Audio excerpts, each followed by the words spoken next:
can just see that in the police role of police officers, we have started with the important orders. 3 orders are there, right? Then we have seen the checklist for a police, that big checklist is there, right?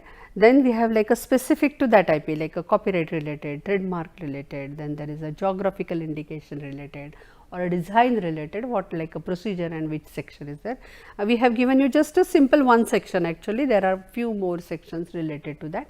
So, you can just see that in the act we are sharing it in the reading material, that infringement chapter in that act, if you can go into the details of that, you will get more details about it. But to give you idea, we have just given you the important sections here. Okay.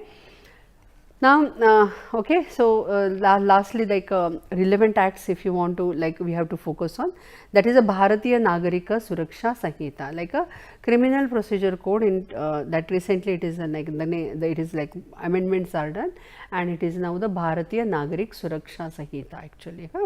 So, that is one important thing.